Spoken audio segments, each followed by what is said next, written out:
Hello दोस्तों, आज हमारे इस नए लेक्चर में आपका स्वागत है।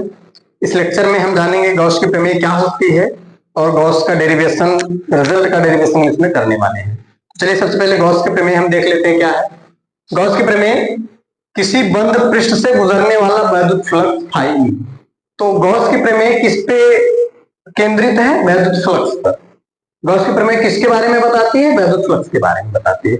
और वैद्युत फ्लक्स के बारे में अगर आप नहीं पढ़े हैं तो हमारे चैनल पर जाकर के वैद्युत फ्लक्स की डिटेल्स वीडियो उसको आप जाकर के देख सकते हैं।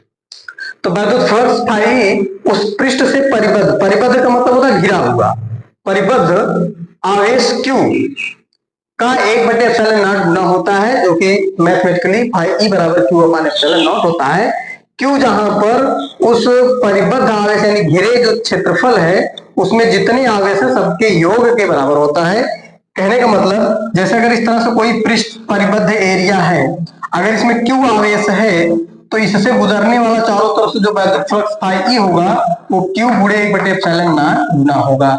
अगर इसमें Q के स्थान पर Q1, Q2, Q3, Q4 इस तरह से है तो जो वैद्युत फ्लक्स हमारा फाई E होगा वो समेशन ऑफ Q I के क्या होगा? बराबर होगा। यानी कि Q1, Q2, Q3, Q4 क्या हो जाएंगे? यहाँ पे सब जुड़ जाएंगे। तो यहाँ Q जो आप देख रहे हो, ये Q का मतलब है उस क्षेत्रफल में जितने आवेश हैं सबका योग है। भले यहाँ पर आपका समेशन का निशान नहीं लगा है, ठीक है। तो चलिए आगे हम देखते हैं इसकी उत्पत्ति कैसे होती है। गॉस के प्रमेय को हम फाइंड करते हैं, तो इसको फाइंड करने के लिए हम एक शेप लेते हैं, एक आकृति लेते हैं। और आकृति देखिए जो आपके क्लास 12th के सिलेबस में है वो किसी गोली कोष या किसी गोले के कारण जो है किसी गोले के कारण जो है वहां पे वैद्युत फ्लक्स आपको निकालना है, ठीक है। कोई अदर ज्योमेट्री आपको यहाँ पे कंसीडर नहीं करना है। तो जैसे हम यहाँ पे गोली कोष ले लेते हैं या कोई गोला ले लेते हैं r त्रिज्या का, और उसके कारण हम इसको डिफाइन करते हैं, ठीक है। आप पुरानी बुक में देखेंगे तो जो आपको गॉस की प्रमेय का जो निगमन है, जो उत्पत्ति है, वह एक किसी भी ज्योमेट्री का एक ठोस लिया गया है, ठीक है। वो किसी भी ज्योमेट्री का लिया गया है, लेकिन आपके जो एनसीईआरटी सिलेबस में है वो गॉस की प्रमेय का जो डेरिवेशन है वो एक गोले के कारण करना है, ठीक है। तो आपको बहुत ज्यादा कठिन क्यों करेंगे? जब सिलेबस में हमारे गोले के कारण, तो गोले के कारण ही हम करते हैं। तो गोले के कारण आप करिए, इजी भी है और आपका यहाँ पे 5 नंबर आपका फिक्स हो जाता है, ठीक है। तो चलिए हम यहाँ पे गोले के कारण जो गॉस की प्रमेय को प्रूफ करते हैं। तो मान लेते हैं यहाँ पर देखिए इसका प्रूफ देखेंगे, उत्पत्ति हम देखते हैं, या ऐसे भी लिख सकते हैं गॉस प्रमेय की उत्पत्ति, गॉस प्रमेय का निगमन भी आप कह सकते हैं, ठीक है।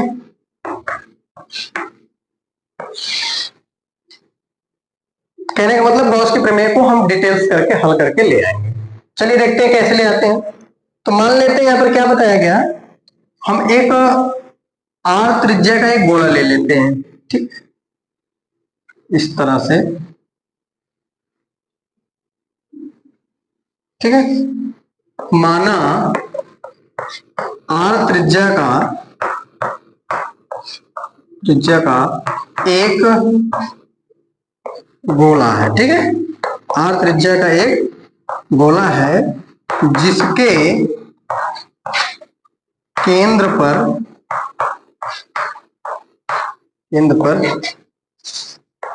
Q आवेश है, जिसके केंद्र पर Q आवेश है।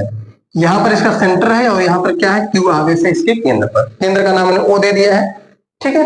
अब हमें इस गोले से क्या हो गया? बंद पृष्ठ हो गया, इसके अंदर Q आवेश हो गया। तो इस गोले से जो गुजरने वाला वैद्युत फ्लक्स होगा वो कितना आना चाहिए? गुजरने वाला वैद्युत फ्लक्स फाई बराबर कितना आना चाहिए? Q/ε0 आना चाहिए। तो वही हम जनरली वैद्युत फ्लक्स का जो बेसिक फार्मूला है जो इसके पहले लेक्चर में पढ़ाया गया है, जो कि आपका क्या होता है? फाई E बराबर EA cos थीटा होता है। फाई E बराबर क्या होता है? EA cos थीटा होता है, बेसिक फार्मूला। इस फार्मूले से हम हल करके इस गॉस के प्रमेय के नियम को व्युत्पन्न करेंगे, ठीक है। तो हमें इसका प्रयोग करना और ये ले आना है। तो चलिए देखिए इसके लिए क्या करना पड़ेगा। तो हम यहां पर देखते हैं इसके केंद्र पर क्यू आवेश है। अब इस क्यू आवेश के कारण इस बंद पृष्ठ से क्या होगा, चारों तरफ से वैद्युत फ्लक्स गुजर रहा होगा। और गोले को आप क्या करिए, हम इसमें पहले छोटे पार्ट के कारण वैद्युत फ्लक्स निकालते हैं। तो मान लीजिए गोले को हम छोटे छोटे कई खंडों से मिला बनकर मान सकते हैं, मान सकते हैं नहीं मान सकते हैं। गोले का जो क्षेत्रफल है ऊपर का, उसको हम छोटे छोटे कई खंडों में बांट सकते हैं।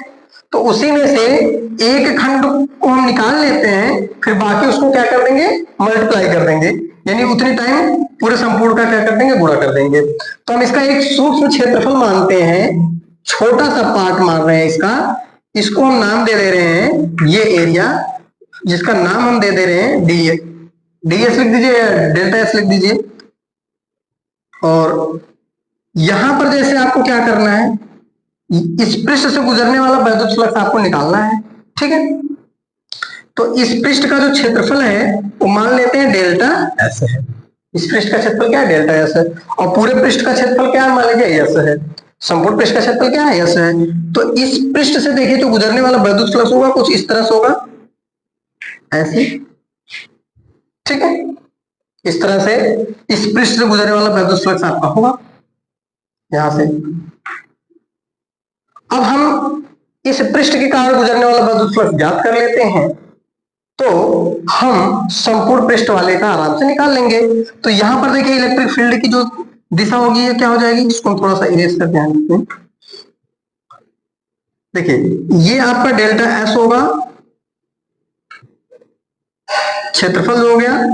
और इलेक्ट्रिक फील्ड जैसे ये प्लस क्यू आवेश है, तो अगर यहाँ पर हमें देखना है वैद्युत फ्लक्स निकालना है, यहाँ पर वैद्युत फ्लक्स निकालना है, तो यहाँ पर जो वैद्युत क्षेत्र की तीव्रता होगी वो हमारी क्या होगी, इसी दिशा में होगी, ठीक है। आवेश से दूर होती है और गोला है तो त्रिज्यता होती है, यानी त्रिज्या के अनुदिश होती है। तो यहाँ से आप मिलाएंगे तो इसके अनुदिश होगी है, और ये तल पे लंबवत होती है। तो ई और डेल्टा एस क्या दोनों सेम डायरेक्शन में है, ठीक है। तो इनके बीच का एंगल कितना होगा, 0 हो जाएगा। तो आप यहाँ पर मान लेंगे, माना गया माना त्रिज्या का एक गोला है जिसके केंद्र पर क्यू आवेश है, ठीक है। अब यहाँ पे गोले को अनेक छोटे क्षेत्रफल खंडों से मिला मान सकते हैं, ठीक है। ढेर सारे छोटे छोटे खंडों से मिला मानकर इसको मान सकते हैं। तो जिसमें सूक्ष्म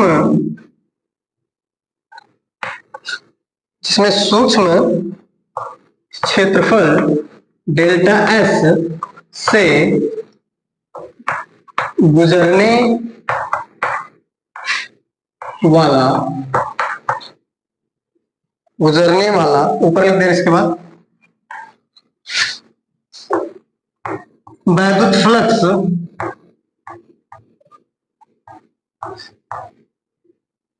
ठीक है। आप सूक्ष्म पार्ट से लिख रहे हैं, इसको क्या लिखिएगा, डेल्टा फाई लिखिएगा। डेल्टा क्या दिखाता है कि छोटा पार्ट है, ठीक है। और इसका जो क्षेत्रफल हो जाएगा, जो वैद्युत फ्लक्स होगा, वो क्या होता है, प्रीवियस लेक्चर में आपने पढ़ा है, फाई ई बराबर होता है ई ए कॉस थीटा होता है, ई ए कॉस थीटा, ए जहां पर क्षेत्रफल है, तो यहाँ पर ई हो जाएगा डॉट, और आपका क्या हो जाएगा ए का मतलब क्षेत्रफल आपका यहाँ पे क्या है, डेल्टा एफ है। कॉस थीटा क्या हो जाएगा, 1 हो जाएगा, क्योंकि दोनों सेम दिशा में है, तो कॉस इनके बीच का एंगल 0 हो जाएगा, तो कॉस 0 का मान हो जाएगा 1, इसलिए इसका वैल्यू जो हो जाएगी डेल्टा फाई बराबर ई डॉट डेल्टा एस हो जाएगा। क्लियर है यहाँ तक। ये क्या है, डेल्टा फाई है, यानी एक पार्ट के कारण, छोटे पार्ट के कारण, ठीक है। तो अब हमें क्या निकालना है, हमें संपूर्ण पृष्ठ के कारण निकालना है, ठीक है। तो देखिए अगर छोटे पार्ट के कारण इतना है, तो यही एक डेल्टा एस है, इसमें जितने डेल्टा एस बन रहे हैं सबको हम क्या करते हैं, जोड़ दें, तो क्या हो जाएगा, पूरा क्षेत्रफल हो जाएगा। तो हम क्या करते हैं, देखिए जो संपूर्ण फ्लक्स होगा फाई को क्या लिख देंगे, समेशन ऑफ, यहां पर सभी लिख दे रहे हैं, ठीक है, सभी ई डेल्टा एफ, अब इसका क्या मतलब हो गया, जैसे हमने यहाँ पर एक को लिया है ना वैद्युत फ्लक्स ई डेल्टा एस यहाँ पर है, ऐसे ऐसे इसमें क्या है ढेर सारे हैं, तो वहां पे क्या कर दिया गया, सभी को जोड़ दिया गया, समेशन का मतलब योग होता है, सबको जोड़ दिया गया है। अब देखिए ई क्या है, ई आपको हर जगह समान मिलेगा क्योंकि केंद्र से दूरी सबकी क्या रहेगी, बराबर रहेगी, तो ई सर्वत्र तो सेम रहेगा, तो ई जोड़ने का कोई मतलब नहीं, ई हमेशा क्या रहेगा, इक्वल रहेगा, तो फाइ ई बराबर हो जाएगा ई इंटू समेशन ऑफ सभी, ये हम सभी लिखे हैं डेल्टा एस। अब डेल्टा एस सूक्ष्म क्षेत्रफल है, जब सारे को जोड़ दोगे ये डेल्टा एस, ये डेल्टा एस, ये डेल्टा एस, ये डेल्टा एस, जब जुड़ जाएगा तो क्या बन जाएगा, पूरा क्षेत्रफल हो जाएगा। और पूरे क्षेत्रफल को हम दिखाते हैं किससे, ई कैपिटल एस से, पूरे क्षेत्रफल को किससे दिखाते हैं, कैपिटल एस से, जहां पे आप लिख सकते हैं, जहां यस गोले का संपूर्ण पृष्ठीय क्षेत्रफल है। क्लियर हो गया, जहां यस क्या है, गोले का संपूर्ण पृष्ठीय क्षेत्रफल है, तो यस क्षेत्रफल हो गया, तो गोले का क्षेत्रफल आप यहां पर रख दीजिए। गोले का क्षेत्रफल क्या होता है, गोले का क्षेत्रफल होता है ई, अच्छा अब यहां पर ई की वैल्यू रख दीजिए आप, ई की वैल्यू मतलब ई का जो वैद्युत क्षेत्र की तीव्रता होती है किसी भी नावेश के कारण आर दूरी पर, ये दूरी इसकी आर है, तो वो क्या होता है, ई का मान होता है, आपने इसके पहले पढ़ा है, phi E is equal to E की वैल्यू हो जाएगी 1/4πε0, ठीक है, into q upon r square, ये आपने पढ़ा है पहले, ठीक है। अब ये ई की वैल्यू होगी और यस क्या है हमारा, संपूर्ण क्षेत्रफल गोले का, तो गोले का क्षेत्रफल हमारा क्या होता है, 4πr² होता है, ठीक है, यस की जगह पे इतना हो गया, अब आर स्क्वायर से कट जाएगा, 4π से कट जाएगा, बचेगा हमारा क्या, phi E is equal to Q ऊपर बच रहा है, नीचे क्या बच रहा है, ε0, यही हमारा क्या था, गॉस की प्रमेय थी। तो देखिए गॉस की प्रमेय हमने इस तरह से एक गोले के कारण यहां पर निकाल दिया है। आप इसी तरह से आप किसी भी ज्योमेट्री को लेकर के आप इसको प्रूफ कर सकते हैं, ठीक है। हम आपको एक यही गॉस की प्रमेय एक अनदर मेथड से भी हम आपको रिप्रेजेंट कर देंगे, जो किसी भी ज्योमेट्री के लिए वैलिड होगा, जिसका आधार होता है प्रूफ करने का घनकोण, तो वो हम जल्दी ही चैनल पर डाल देंगे, उसको भी आप देख सकते हैं, ठीक है। तो ये हमारा गॉस की प्रमेय जो था, गॉस की प्रमेय और उसकी उत्पत्ति ये कंप्लीट हुई। अब इसमें हम कुछ पॉइंट डिस्कस कर लेते हैं, गॉस की प्रमेय के महत्वपूर्ण बिंदु या महत्वपूर्ण नियम, ठीक है, तो वो चीज जानना बहुत जरूरी है। तो उसके लिए हमें इसको इरेज करना पड़ेगा, आप लोगों को इसको नोट करना है, तो आपको हम थोड़ा साइड हो गए हैं, अब इसको आप वीडियो को पॉज करके नोट कर लीजिए, इसके बाद हम आगे आपको डिस्कस करते हैं इनके की पॉइंट्स को, ठीक है। चलिए इधर से मिटा दे रहे हैं डेरिवेशन इसके,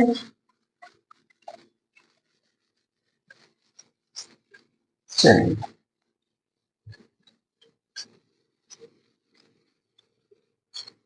अब इसमें हम डिस्कस करते हैं पॉइंट फर्स्ट। देखिए अभी हम लिखेंगे नहीं, लिखेंगे तो वीडियो ज्यादा लंबी हो जाएगी, हम बोल दे रहे हैं, आप वीडियो को पॉज करके या स्लो करके आप उसको नोट कर सकते हैं। तो पहला पॉइंट देखिए क्या है, जो गॉस की प्रमेय है, ठीक है, गॉस की प्रमेय में आपको कहा गया क्या होना चाहिए, बंद पृष्ठ होना चाहिए। तो पहली कंडीशन इसमें इनकी जो एप्लीकेबल है वो यही है कि गॉस की प्रमेय जो है वो किसी भी आकृति का बंद पृष्ठ हो, चाहे गोलाकार हो, चाहे शंक्वाकार हो, चाहे वृत्ताकार हो, चाहे आपका वृत्ताकार बंद पृष्ठ हो, किसी भी प्रकार का, मतलब त्रिभुजाकार हो, षटफलक आकार का हो, किसी भी आकार का अगर बंद पृष्ठ है, ऐसे कोई आकार हो जाए, तो आकार से कोई मैटर नहीं करता है, ना तो उसकी साइज पर, ना उसकी ज्योमेट्री पर। हर ज्योमेट्री के लिए, हर आकृति के लिए गॉस की प्रमेय क्या होती है, एप्लीकेबल होती है और सत्य होती है, ठीक है।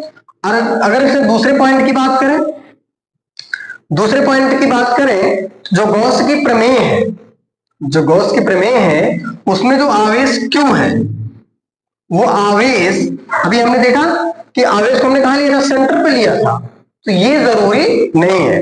जो गॉस की प्रमेय में फाई ई बराबर क्यू अपान एप्सिलॉन नॉट, इसमें जो क्यू है, ये क्यू जो बंद क्षेत्रफल है, जो बंद पृष्ठ है, उसके अंदर ये कहीं भी हो सकता है, जरूरी नहीं है कि केंद्र पर हो।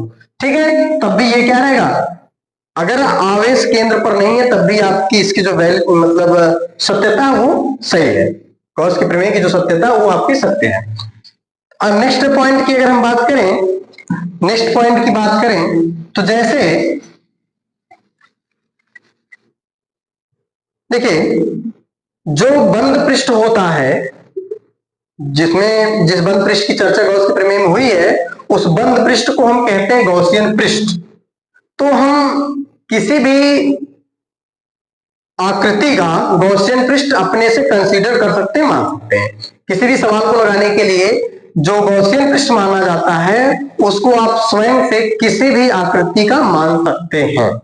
ठीक है, किसी भी आकृति का मान सकते हैं। बस आपको ध्यान उसमें क्या देना होगा, आपको गॉसियन पृष्ठ ऐसा मानना होगा कि उस पृष्ठ के प्रत्येक बिंदु पर जो विद्युत क्षेत्र की तीव्रता वो क्या होनी चाहिए, समान होनी चाहिए। जैसे कि अभी यहाँ पे बिंदु आवेश है, इसके कारण हमने मान लिया इस तरह से, क्या मान लिया, आपका एक गॉसियन पृष्ठ मान लिया, तो इसके प्रत्येक बिंदु पर क्या होना चाहिए, जो विद्युत क्षेत्र है वो हर जगह क्या होना चाहिए, समान होना चाहिए।